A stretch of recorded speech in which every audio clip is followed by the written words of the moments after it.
Hi guys, welcome to the final soft launch presentation for the social media, the Make Them Style the Digital Media campaign by Team B.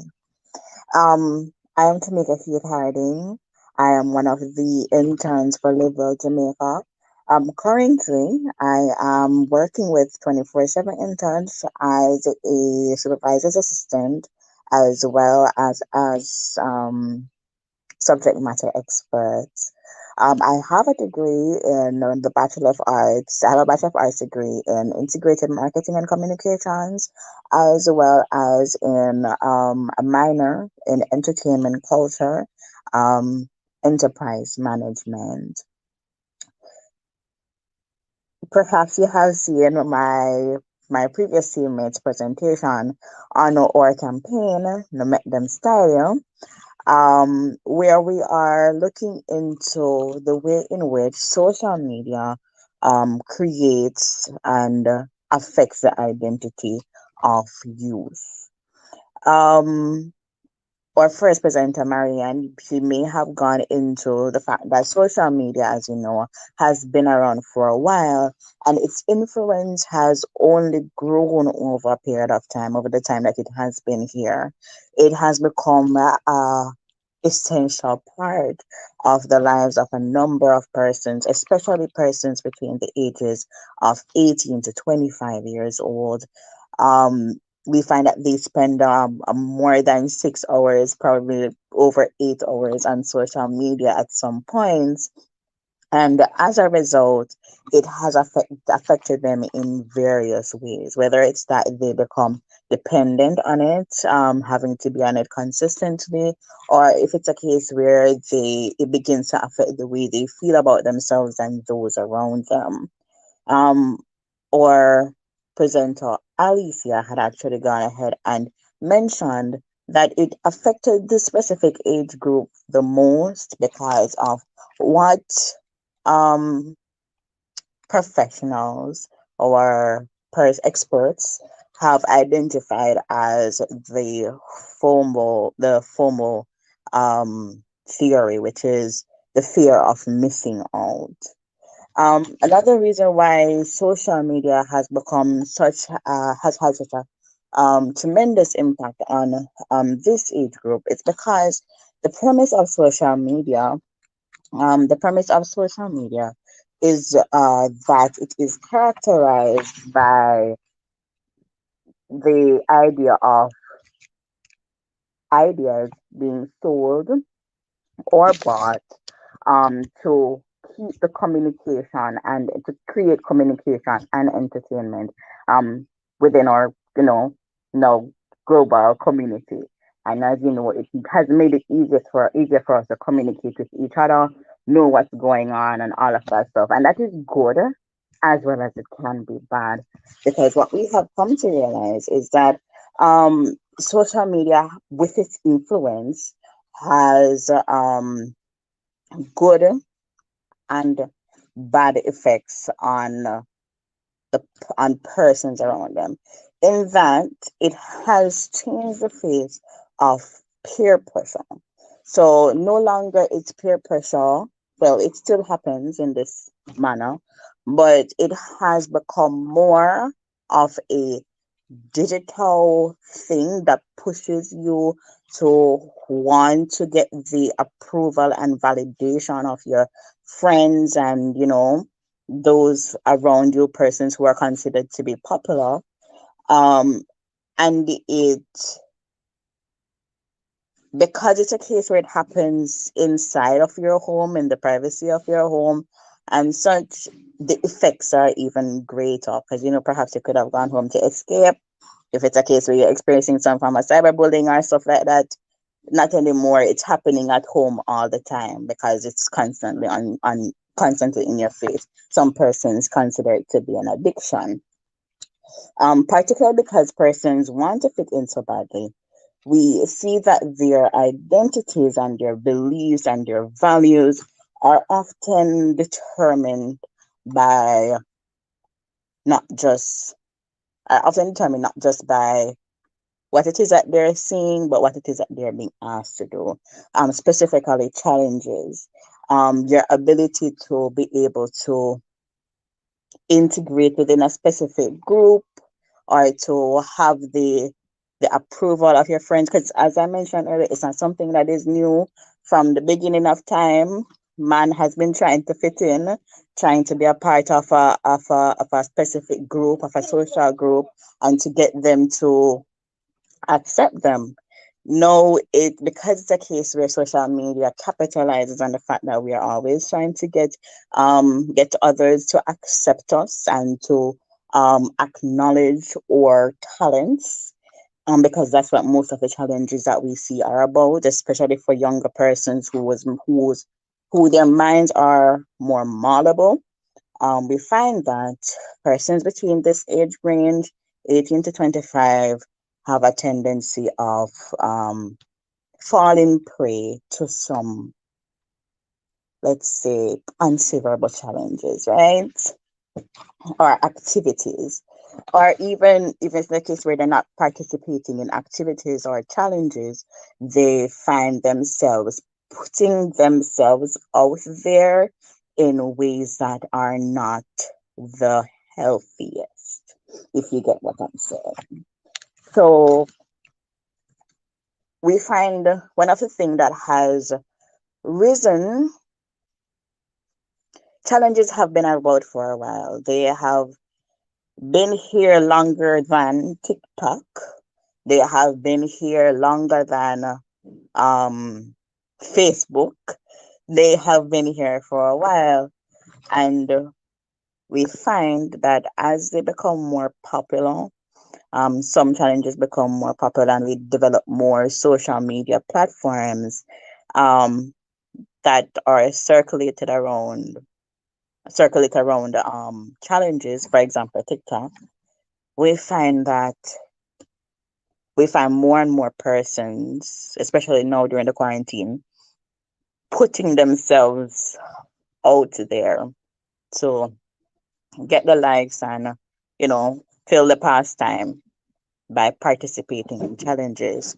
Some of these challenges are, some of these challenges have a tendency to be dangerous, and while others are just downright stupid.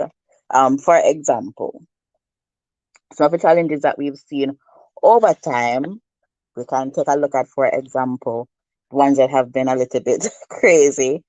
If anyone remembers back in, I believe, 2015, 16, the Harlem Shake Challenge, that was fun for persons to engage in because you had a mask, you got to enjoy yourself, gallivant, throw yourself around, behave crazy, all these things.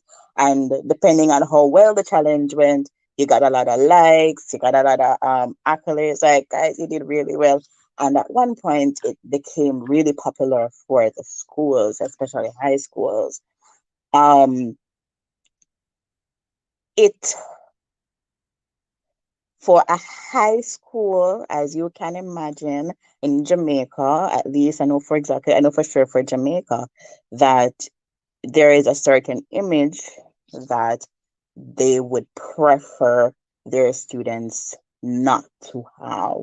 And because the Harlem Shake, it started incorporated a number of sexual moves and stuff, and it was a little bit out there. Persons who we found participating in the Harlem Shake for the purpose of entertaining their friends and such, they got into a lot of trouble. And it affected the way in which the school was presenting. And so we see a lot of consequences coming in from participating in challenges like that. Another challenge that came about was the gas challenge, where women were carrying the gas pan on the back to parties, and it was a thing. And then we had the challenge that was, I think it was brought about by, oh shucks, I can't remember his name right now. But it was basically where guys were in the dance hall setting and they would jump on a woman who was widespread, and it was catastrophic. and persons were doing it all over the places. A more recent challenge that falls a little bit more into the dangerous side, which is part of the reason why we have, why we think it's important that we look into this specific social issue, is the cinnamon challenge, where persons were challenged to um, ingest cinnamon raw. They, you can imagine the possible side effects of this, and that persons died, persons became extremely ill, a number of things, a plethora of things went wrong with that challenge. And we had kids who were also engaging in this challenge, and we saw the side effects of that. And it's because of challenges like these now that, because it's because of challenges like this and the fact that social media is characterized by likes and by shares and by and oftentimes persons gain a lot of likes for the wrong reasons, but we feel that a campaign of this sort, no make them style you, is necessary. Because as I mentioned earlier, because in case your persons cannot dislike a video, and persons have a tendency to share things that they think are funny at the expense of others, and persons have also have a tendency to post things that they think are really good.